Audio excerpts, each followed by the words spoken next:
What is the Rolex 70/30 rule? It's one of those whispered secrets that keeps the watch world buzzing. Picture this. You step into an authorized dealer hoping today's the day you finally get your hands on that elusive timepiece. But here's the twist. Rolex has a strategy that keeps us all guessing, and it's not as simple as just buying what's on display. Rumor has it only 70% of their watches are up for grabs, while the other 30%, well, let's just say they're not as easy to come by. It's like they're playing their own game, ramping up desire with a touch of mystery.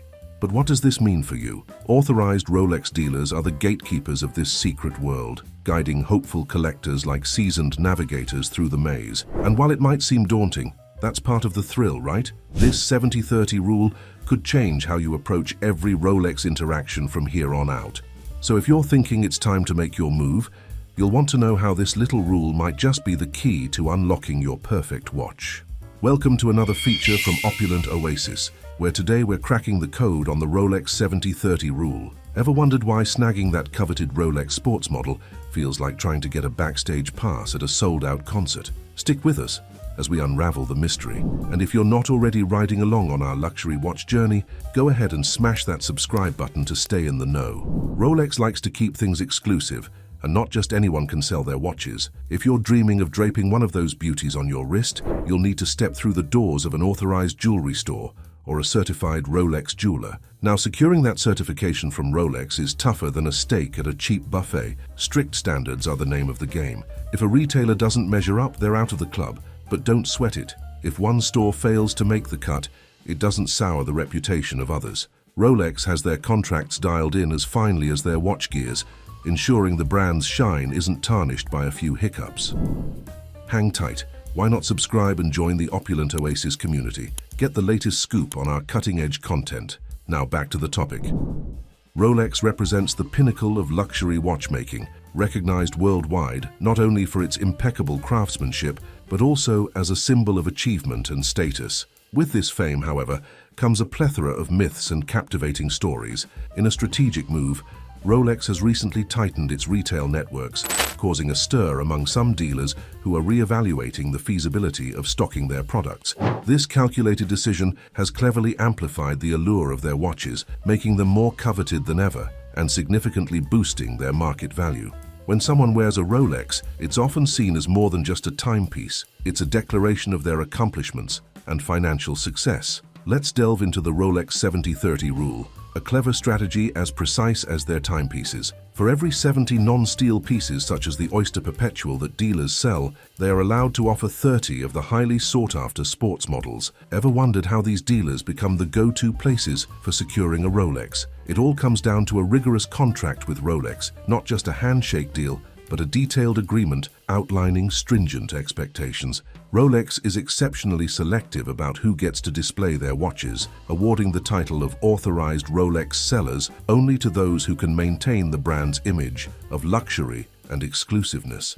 It's not just about selling watches, it's about maintaining a legacy of Swiss elegance and prestige. As Rolex's secondary market prices begin to cool off, the quick buck brigade is finding less allure in flipping these luxury watches. This shift is a win for the true Rolex aficionados, those who value the artistry of the watch more than its potential as a piggy bank. So how does Rolex manage the stock for its most sought-after pieces? Well, it's all by the book.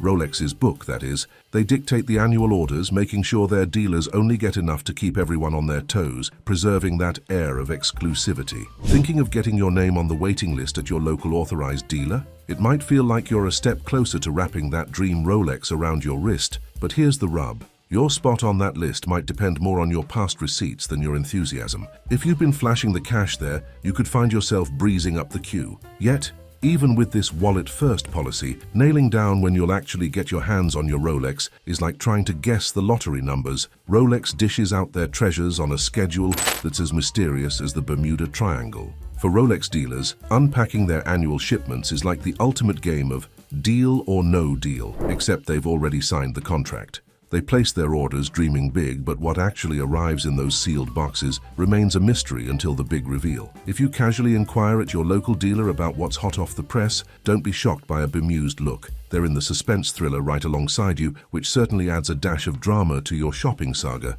It's like every shipment brings a round of surprise presents. Even Rolex keeps the suspense alive by not deciding the allocation until the watches are already in transit. Navigating Rolex's whims is a bit like trying to read tea leaves, opaque and utterly unpredictable. Dealers are left to play along with Rolex's stringent control over their inventory, which doesn't always align with the wish lists they submit. This can turn their inventory into a guessing game, with each dealer hoping they've bet on the right models. Planning to reserve that elusive watch by ringing up early? Good luck. Your dealer is likely as in the loop as a blindfolded driver. If they've been pining for a specific model that never arrives, that wish just evaporates like morning fog. Meanwhile, the secondary market is doing its own dance, with prices bobbing up and down, making every Rolex hunt a bit more exhilarating or exasperating, depending on who you ask. Rolex's approach to pricing is nothing short of a tight ship. They rigorously enforce the manufacturer's suggested retail price, MSRP. Authorized dealers are locked into this price, ensuring that wherever you are in the world, the cost of a Rolex is as uniform as morning coffee. If dealers decide to nudge those prices north, they're flirting with disaster, risking a serious fallout with Rolex. This strict pricing policy isn't just a rule, it's the catalyst for many a spirited debate and adds a dash of daytime drama to the luxury watch scene. In the realm of inventory, Rolex runs a tight ship. Dealers are required to maintain a specific lineup of watches all year round, decided in strategy sessions with Rolex representatives. Staying within these guidelines is key for dealers who want to continue sporting the official Rolex jeweler badge. It's kind of like being in an exclusive club where the rules are set in stone, or in this case, in finely polished steel and crystal. But wait, there's a twist. Rolex doesn't just make the rules and walk away. They're hands-on, with the right to swoop in for surprise inspections. They might pop in to scan sales data, check warranty cards, or conduct a full-blown inventory hunt to ensure those rare models aren't pulling a Houdini. This proactive stance keeps everyone on their toes and stirs up lively discussions among those who view the luxury watch world as a mix of high stakes and hush-hush operations. Rolex keeps a firm hold on its timepieces, ensuring dealers can't just offload stock if they decide to bow out or hit a rough patch. The brand holds the right to swoop in and reclaim their watches, avoiding a free-for-all on the secondary market.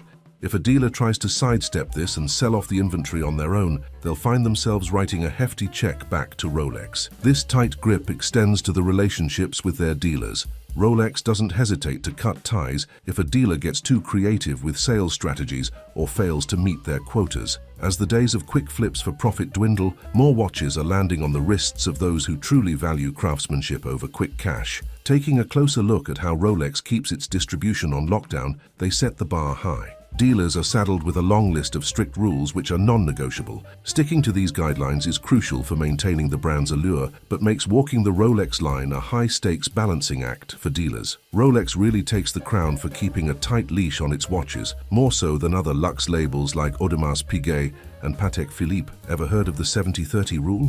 While it's not stamped official by Rolex, it's rumored that dealers can only sell one hot sports model for every 3 standard ones they offload. No wonder snagging one feels like striking gold. If this strategy holds true, it cleverly balances the scales, favoring both the fans and the sellers. That's our sneak peek into the secretive realm of Rolex's authorized dealers. Thoughts? Drop a comment, smash that like button, and hit subscribe to stay updated with Opulent Oasis. Thanks for tuning in. Can't wait to see what you think in our next chat.